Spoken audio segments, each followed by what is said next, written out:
बात बहुत ही पुरानी है।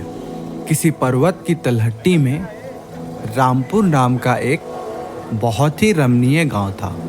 इस गांव के मुखिया रमेश काका थे।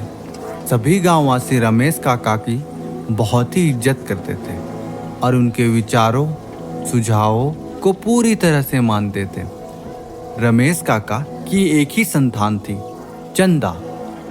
15-16 की उम्र में भी चंदा का नटखटपन गया नहीं था। वो बहुत ही शरारती थी। उसके चेहरे पर कहीं भी शर्मीलापन नजर नहीं आता था, पर हाँ, उसके चेहरे से उसका भोलापन जरूर छलकता था। उस समय हर माँ बाप की बस एक ही ख्वाहिश होती थी कि उनकी लड़की को अच्छा घर परिवार मिल जाए और वह अपने ससुराल में खुश रहे। रमेशर काका भी चंदा के लिए आसपास के गांव में वर देखुआ बनकर जाना शुरू कर दिए थे। एक बार पास के गांव के उनके मुखिया मित्र ने कहा कि उनके नजर में एक लड़का है, अगर आप तैयार हो तो मैं बात चलाऊं। मुखिया मित्र की अगुवाई में चंदा का विवाह तय हो गया। चंदा का पति नदेसर उस समय कोलकाता में कुछ काम करता था। नदेसर देखने में बहुत ही सीधा साधा और सुंदर युवक था। शादी हुई और रमेशर काका ने चंदा को नम आंखों से विदा किया। चंदा अपने ससुराल में भी प्रिय हो चुकी थी। 1-2 महीना चंदा के साथ बिताने के बाद नदेसर भारी मन से कोलकाता की राह पर निकल पड़ा। चंदा ने नदेसर को समझाया कि कमाना भी जरूरी है और 5-6 महीने की ही तो बात है। दिवाली में आपको फिर से घर आना ही है। तब तक मैं नजरें बिछाए आपका इंतजार प्रसन्न मन से करूंगी। कोलकाता पहुंचते ही नदेसर ने फिर से अपना काम धंधा शुरू किया, पर काम में उसका मन ही नहीं लगता था। बार बार चंदा का शरारती चेहरा उसके आंखों के आगे घूम जाती। वो जितना भी काम में मन लगाने की कोशिश करता, उतना ही चंदा की याद आती। नदेसर की यह बेकरारी दिन व दिन बढ़ती ही जा रही थी। उसने अपने दिल की बात अपने साथ काम करने वाले 5 मित्रों को बताई। नदेसर दिन रात अपने इन 5 दोस्तों को चंदा की खूबसूरती और उसके शरारतीपन का बखान करता रहता था। 5 मित्र चंदा के बारे में सुन सुनकर उसकी खूबसूरती की एक छवि अपने अपने मन में बना लिए थे और अब बार बार नदेसर से कहते कि भाभी से कब मिलवा रहे हो। नदेसर कहता, मैं तो खुद ही उसके मिलने के लिए बेकरार हूँ, पर समझ नहीं पा रहा हूँ कि कैसे मिलूं। अब नदेसर के 5 दोस्तों के दिमाग में जो एक भयानक घिनौनी खिचड़ी पकनी शुरू हो गई थी, उससे नदेसर पूरी तरह अनजान था। उसके 5 दोस्तों ने एक दिन नदेसर से कहा कि यार, भाभी को यहीं ले आओ, कुछ दिन रहेगी, कोलकाता भी घूम लेगी तो उसको बहुत ही अच्छा लगेगा और फिर 1-2 हफ्ते में उसे वापस छोड़ आना।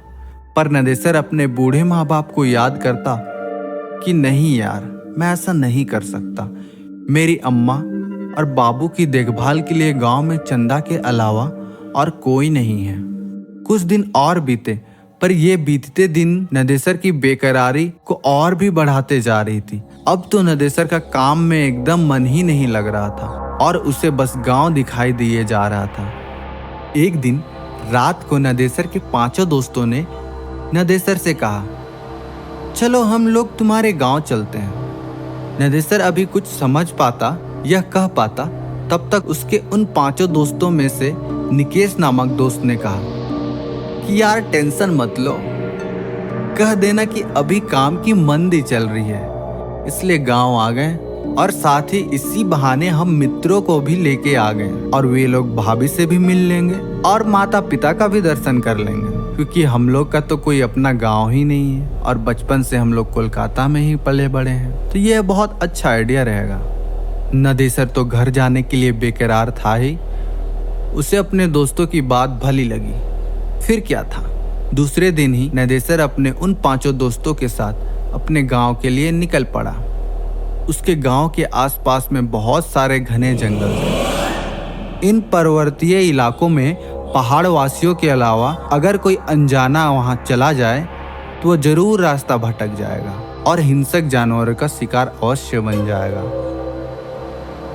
ट्रेन और बस की यात्रा करते करते आखिरकार नदेसर अपने 5 दोस्तों के साथ अपने गांव के पास के एक स्टेशन में पहुंच ही गया। इस स्टेशन से उसके गांव जाने के लिए अच्छी कच्ची सड़क भी नहीं थी। जंगल में चलने से बने पगडंडियों से उबड़ खाबड़ रास्ते से होकर जाना पड़ता था। जंगल में चलते चलते जब नदेसर ने निकेश से पूछा कि भाई नदेसर, अभी तुम्हारा गांव कितना दूर है, तो नदेसर ने प्रश्न होकर कहा, यार अब हम लोग पहुंचने ही वाले हैं।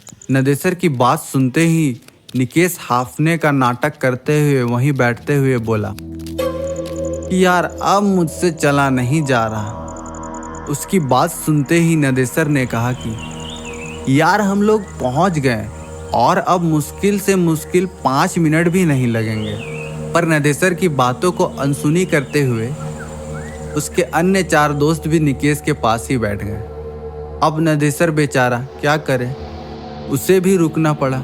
नदेसर के रुकते ही निकेश ने अपने हाथ में लिए झोले में से एक अच्छी नई साड़ी और साथ ही चूड़ी आदि निकालते हुए कहा कि यार नदेसर, हम लोग भाभी से पहली बार मिलने वाले हैं, इसलिए उसके लिए कुछ उपहार लाए हैं। उसकी बात सुनते ही नदेसर ने कहा कि यार इसकी क्या जरूरत थी, हमारी भी तो भाभी है, हम पहली बार उससे मिल रहे हैं तो बिना कुछ दिए कैसे रह सकते हैं। इसके बाद निकेश ने कुटिल मुस्कान चेहरे पर लाते हुए नदेसर से कहा, यार नदेसर, क्यों ना भाभी को सरप्राइज दिया जाए।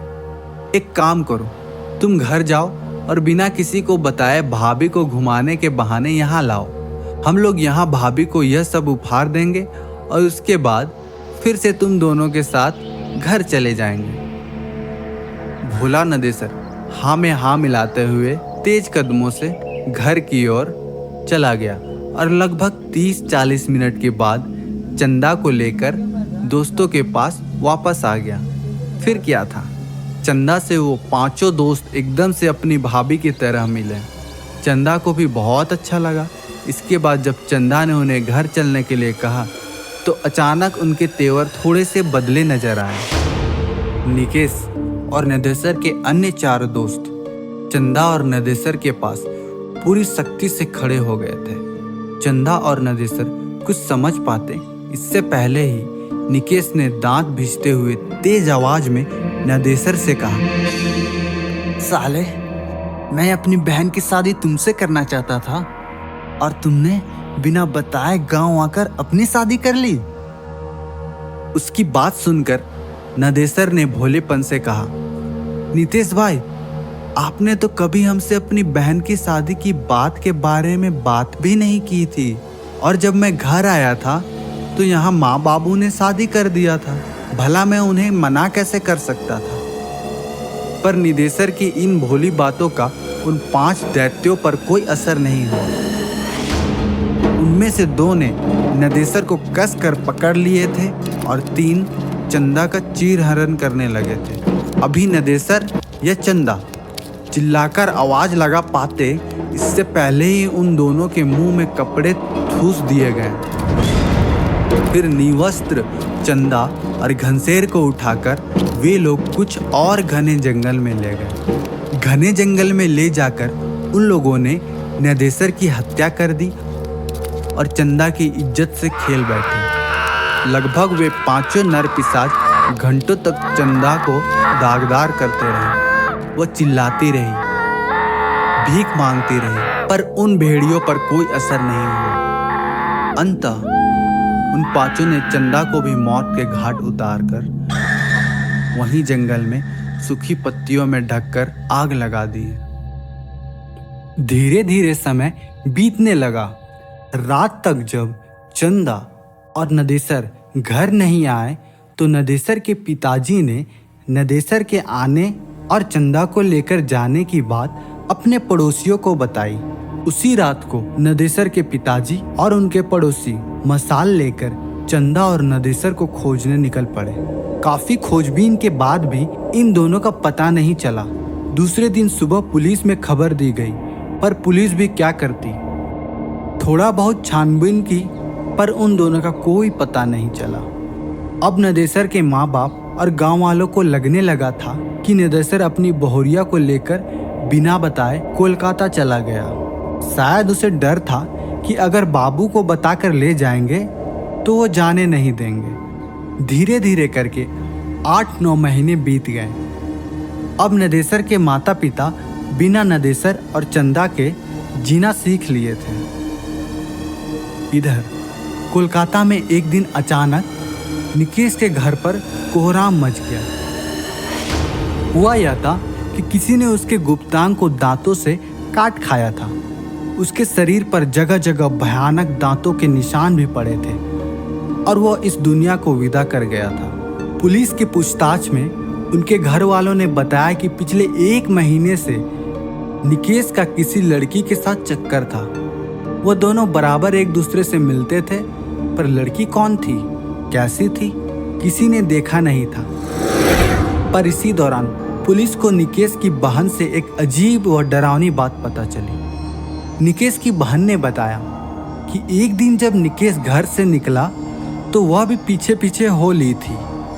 निकेश बस्ती से निकलकर एक सुनसान रास्ते में बनी एक पुलिया पर बैठ गया था। वहां से मैं लगभग 20 मीटर की दूरी पर एक बिजली के खंभे की आड़ में खड़ा होकर उस पर नजर रख रही थी। मुझे बहुत ही अजीब लगा, क्योंकि ऐसा लग रहा था कि निकेश किसी से बात कर रहा है, किसी को पुचकार रहा है, पर वहां तो निकेश के अलावा कोई था ही नहीं। फिर मुझे लगा कहीं निकेश भैया पागल तो नहीं हो गए हैं ना। अभी मैं यही सब सोच रही थी, तभी एक भयानक काली छाया मेरे पास आकर खड़ी हो गई। वह छाया बहुत ही भयानक थी, पर यह छाया किसकी थी मुझे समझ नहीं आया। फिर अचानक वो छाया अट्टहास करने लगी। अब तेरा भाई नहीं बचेगा। नोचा था ना मुझे, मैं भी उसे नोच नोच कर खा जाऊंगा। और हाँ, एक बात तू याद रख, अगर ये बात किसी को भी बताई तो मैं तेरे पूरे घर वाले को बर्बाद कर दूंगा।